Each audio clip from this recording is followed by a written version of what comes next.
Hi, welcome to Ashley's Kitchen. I'm Leah Beth. Today we're going to make homemade pizza. Ashley, you asked for it, and so here it goes.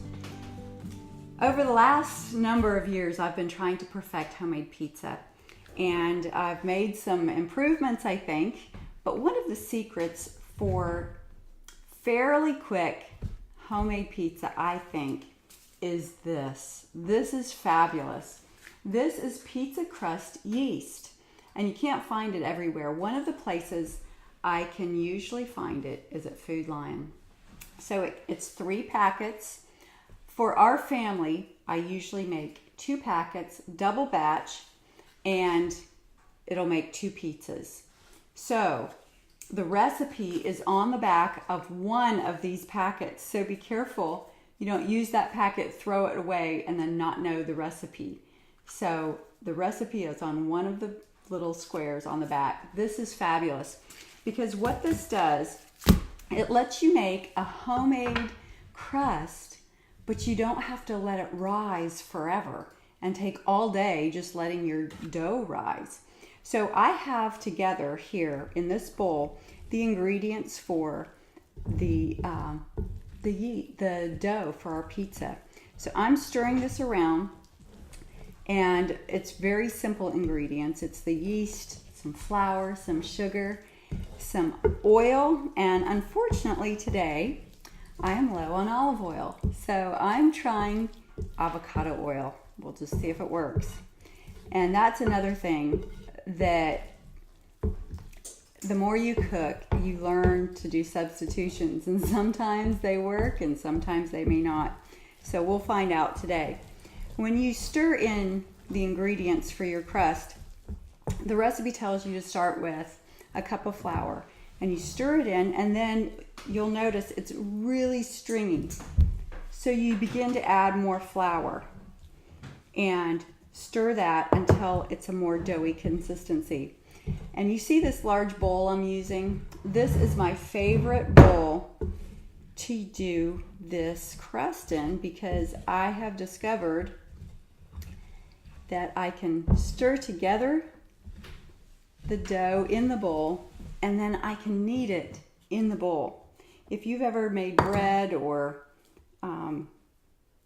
homemade pizza crust where you have to knead things, to me it gets messy. You put something down to try to protect your counter from sticking everywhere, and it just gets messy. And I'm taking off my ring, put it in a safe place because I don't want to get dough all over it. So I'm going to begin to knead this, and I believe it says only about 3 minutes of kneading. So if you're thinking, oh man, I don't want to go through all the hassle of kneading, it makes it a lot easier to do it right in this large bowl. So if you have some kind of large, kind of flat dish or bowl, you can mix your ingredients and then knead it right in the same place. And that makes it quicker and I think a little bit neater, not quite so messy. And again, if you have little kiddos running around, Ashley, they might enjoy this part of pressing down the dough. And you just press down, give it a fold over, and press again. And then as it starts getting stickier, you can put in a little bit more flour and just tell it's a good dough consistency. About 3 minutes. And I didn't set my buzzer today for 3 minutes, but you can do that. You can set your buzzer and just do it until that buzzer goes off. And there are all kind of good hints and clues online you can go to if you want to. What should my dough look like? How do I know when I'm done kneading? All that kind of stuff you can look for. So what we're going to do here today, we're making our dough, and like I said, you don't have to let it rise. But what I like to do, I like to do my dough first and then let it sit in the bowl while I fix my toppings. And so in a sense, I'm giving it a little bit of a rise, which I wouldn't have to. But I like how it looks, and it looks nice and puffy after it's sat for a little bit. And that little tune you just heard was my oven that's already preheated to 450. Now, on the back of your pizza crust strip, it'll tell you 425. But if you are a student of pizza, usually you'll see that the higher the temperature, the better.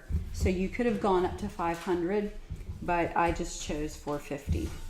And you may want to watch how long you bake, but generally I find that between 10 and 15 minutes, somewhere in there, does really well for 2 pizzas. So I would say our dough is just about done being kneaded. And if you're looking for a good, meaningful workout, this is part of one because you do get a little bit of a workout here. And I like meaningful workouts. By that I mean doing something productive while I'm actually getting a workout. So you can see it's starting to get nice and smooth. All right, so I'm gonna put a little bit of flour on the bottom of my bowl so it doesn't stick. And I'm gonna set that aside. And while that's sitting there, I will prep my toppings. Now, you can, as you know, you can use anything. You can use vegetables, any kinds of meats. This is a good time to use leftovers sometimes. I've got half of an onion that I had in the fridge from something else. I like to sometimes put on some spinach, some fresh spinach, as a way to get some spinach into our diet, which we like salad anyway. Today we're going to use mushrooms and a red pepper. I don't have fresh tomatoes, and so if you like the look of fresh tomatoes on your pizza and you don't have that, you can always do a red pepper for some extra color. So I'm going to do a couple mushrooms and pepper, and I'm actually going to fry up some ground beef. And so we'll get some of these things prepped. Stick around and we'll be right back with Ashley's Kitchen and homemade pizza. We're making homemade pizza today with Ashley's Kitchen, and I've prepped our toppings. We have mushrooms, red pepper, onion, and some spinach. And then I just fried up some hamburger. All I put on the hamburger was salt and pepper. You could add some oregano or some seasonings like that if you wanted to. But our sauce, if you recall, this is our leftover pizza sauce, spaghetti sauce that we made last time. And it is very flavorful. So I didn't really feel like I needed to add much seasonings to the ground beef, but you always can. Pizza is very personal. Oh my goodness. Put on whatever you like. Just no pineapple. Just kidding. I know some of you love pineapple on your pizza. And, well, okay, enough said. But, so you can put anything on your pizza. For a pan, if you're just getting started, this may be the best you can do, just a cookie sheet. You can make pizza on a cookie sheet. Now, for me, the crust has been such a part of the search for awesome pizza. We go to Papa John's or you go to Pizza Hut, and everybody's crust is different, but it's good, and it's just hard, I find, to get that same kind of crust at home. So what I like to do, if I'm somewhere waiting to pick up a pizza, or I'm at a nice Italian restaurant and I'm waiting to be seated, if I have a view of the kitchen, I like to watch, and I've picked up different things by doing that. I like to watch them make the pizza. Okay, so here's one kind of pan you can use. This is Pampered Chef Stone, and it makes a great pizza. Another pan that I have gotten is a cast iron. Has nice handles on it, and this makes a good pizza. I think we're going to choose this for one of our pizzas today. And then what I picked up, I believe, from watching Papa John's make pizza was this screen. This makes, for homemade pizza, this makes the crispiest crust that we've had yet, I believe. It's either this or this. I'm having trouble remembering. So we'll have to maybe test it out today and see what everybody says. So this presents a little bit of a challenge, rolling your dough out, because I'm going to tell you, I am not there yet where I can just do this, you know. Okay, so I'm rolling. I'm not just doing this, okay? All right. This is where you live, okay? Right here. But I do love this little roller. Oh my goodness, it is so handy to have a little roller instead of the big old-fashioned wooden ones. This is great. So let's start doing the dough. Look at that. Do you see how beautiful, how it's risen a little bit while I was just prepping my ingredients? So I'm going to split this in half, and we're going to use about half of it. And again, it's not rocket science. We're not going to the moon on this, so if it's not perfectly half, it's okay. And so I'm going to start rolling it. Oh, and one other thing. Do you see this little thing? I saw this used at Papa John's also. So when I remember, I get this little thing out and I run over the dough, and then I begin to roll it out. Now, they're a little bit more skilled at the dough than I am, but that's okay. We just start where we are, right? And hopefully it improves. So I'm rolling out this, and then I'm going to transfer it to the screen. Homemade pizza takes a while to make till you prep your ingredients, make your crust, but it's very doable. If you love pizza and I love pizza, it's very doable to make homemade pizza at home.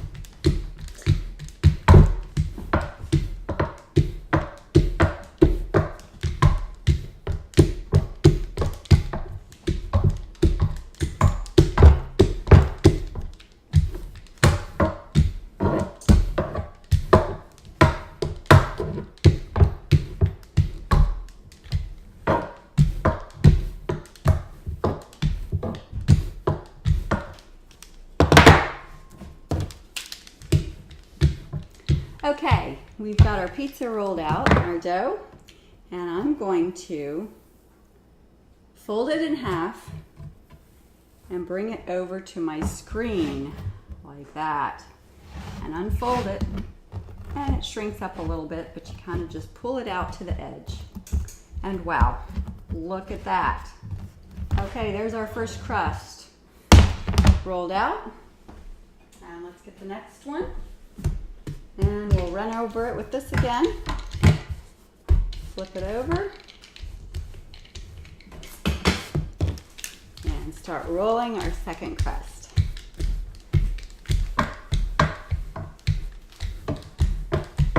You can talk for a minute briefly if you need to, girls, because I'm going to edit this part out. Okay. Can you put it over the screen? Maybe I did put it over the screen. That's what I'm thinking. Maybe you might put it up. Oh, that smells good. Pizza dough smells so good.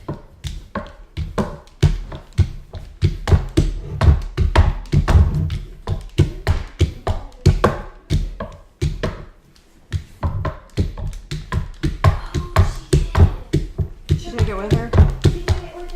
She was watching videos in Facebook. That's right.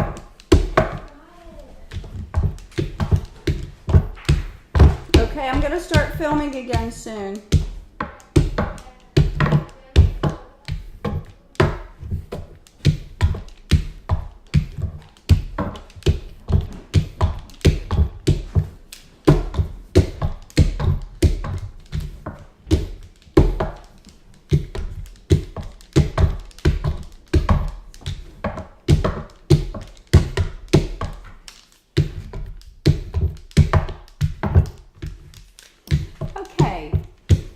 We are almost done rolling out the second crust, and then I'll show you what I like to do. I like to take a little bit of olive oil and spread it around the edge of my dough, and then I like to put some salt and some garlic and onion powder on the edge of my crust. So you don't have to do that, but I like to do that. And always, if you have a lot of extra olive oil in your bowl from this process, you can always pour that over the top of your pizza right before you throw it in the oven. So if we remember that, we can do that. So let's do a little bit of salt, and we'll just sprinkle that around the edge and on each one. And this gives the crust a little bit more flavor. And some garlic powder. And we'll just sprinkle that right around the edge. Okay, so we're flavoring our crust like that. And I like to put a little bit of onion powder on it too. So we'll do that. And then of course you can always dunk your crust in leftover sauce or garlic butter if you've made something like that. Okay, now here's our leftover spaghetti sauce, and we're going to give it a little stir and put some on each pizza and spread it out. Some people like a lot of sauce, not much. Some other people prefer, so it's really, again, pizza is very personal preference, and sometimes it just depends on how much sauce you have left. So we're getting this all spread around. And I like the little chunks that we have from our diced tomatoes when we made our spaghetti sauce. I don't mind having a big chunk of tomato in my pizza. I'm sure some of my girls and some of your kids would probably hate that, but they can pick it off, right? That's what I say. Just pick off what you don't like. All right. And try to spread it kind of near the edge and space out those chunks of diced tomatoes. All right, I'm gonna add a little bit more to this one, and then we'll be about done, about ready to put on our toppings and get our pizza in the oven. And it's too bad you're not here to smell it. It's already smelling good even though we've not baked it yet. The dough smells good, the sauce smells good. So, all right. We have used almost all of our leftover sauce here. And I like to not throw food away. So if I can figure out a way to use my leftovers, I like to do that. I like to do that a lot. So, okay. So there's our pizza with the sauce. And here's the one on the screen. All right, so now let's do a little bit of cheese on first. And again, you can watch different restaurants how they do the cheese, when they do the cheese, before or after. This is Parmesan, or shake cheese as you might call it. We call it that at our house sometimes. And some mozzarella. That's what I use, is Parmesan mozzarella. Of course, you can use other cheeses as well. And this is kind of my first go around with the cheese here. We like a lot of cheese. So, it's good to have a lot on hand if you're going to make pizza. Okay, so let's start with our toppings. And sprinkle some onions on. And it's a good way to get your vegetables in. Maybe your kids will eat vegetables a little bit more if they're with a pizza. Maybe. They might just pick them off too, but that's okay. All right. A little bit of red pepper. That is so pretty. The more I eat vegetables, I think the more I enjoy them. So you just start wherever you are, trying to add in some more vegetables if you have trouble. Some families, my sister married a man who loved vegetables. Amazing. That wasn't, I used to not love vegetables, but I really enjoy them much more now. Okay, so some mushrooms. And these are just regular mushrooms. You could use portobello, of course. Whatever. Okay, and then let's throw on some spinach and just tear those a little bit if you'd like. Spinach really shrinks up when you cook it or in the oven, so it's not going to look so crazy when it comes out of the oven like it's a salad. It'll kind of lose that look. Plus, once we get our meat over top and our extra cheese, it won't look so much like a salad. But you'll know it has some good fresh spinach in there. Isn't that wonderful? Okay, now for our ground beef. And the trick is to try to get it evenly on the pizza, so no one person gets all of your ground beef. Unless it's your husband, then he can have a little extra, right? Okay. All right. This is looking so good. I hope you can see it. And it's too bad you're not here to taste it with me. All right. A little bit more. Looking good. Okay. Now, thank you. Somebody just washed off the window. Okay. You see how that looks right now? Oh, and one other thing. Sometimes you may want to preheat your pan. That is a good way to do it too for your crust. I think that helps you have a better crust when you preheat your pan. But it's a little bit more, should I say, labor intensive. You have to put your pans in while the oven's preheating. That's not a big deal. But then when you pull them out, you have to remember these pans are hot. So while you're rolling out your dough, you want to be careful. And sometimes it's just easier just to use your cold pans. But I have already done it where I've heated my pans ahead, and that's probably made my best pizzas. So you might want to try that, preheating your pans before you put the dough on it. Okay, so you can see I've added more Parmesan and I'm adding more mozzarella. And olives are so good. I didn't use that today, but we often put a few black olives on. Oh, it's so good. Okay, so a little bit more cheese around this edge. Now I'm going to bake these. I'm going to set this for probably about 12 minutes. And we'll check this probably around 12 minutes and see how it's doing. I often find that one of the pizzas gets done before the other.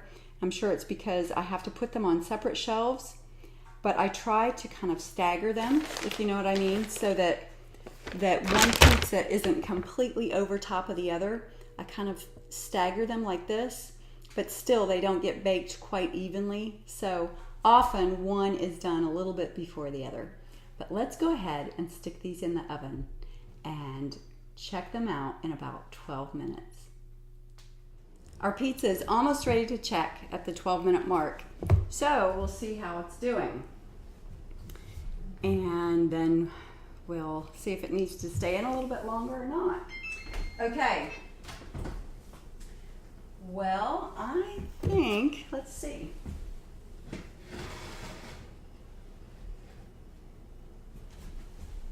I'll show you a little bit here. What do you think? I think it's looking good. I think it could go in a couple more minutes.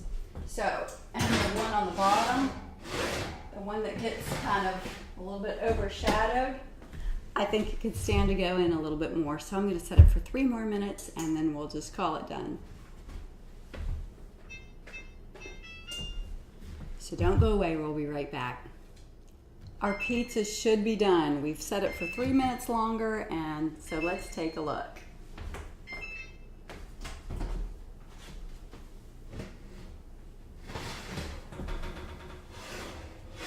Oh, that's looking a lot better. Can you see that? Wow, looks fantastic. Okay, and let's get our screen.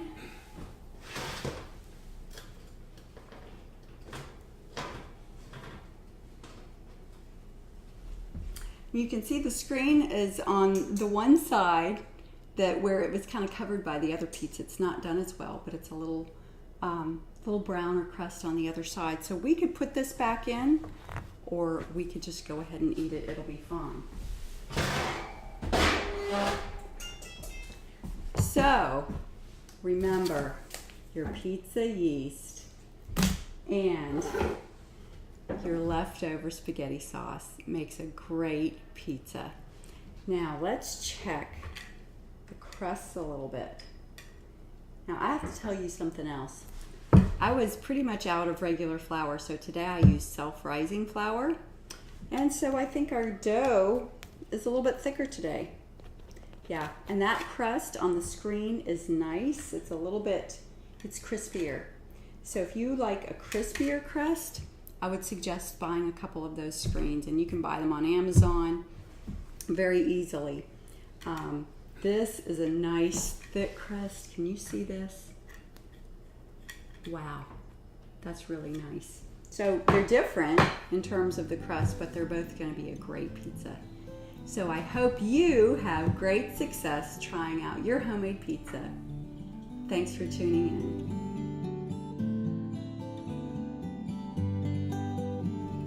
Remember the cookie sheet? Well, it does still come in handy, because what do you do with the screen where the pizza is? How do you cut that and everything? So if you can get one of these handy dandy spatulas, you can get under that pizza and scoot it right on to a cookie sheet and then cut it from there. So that's it. Enjoy.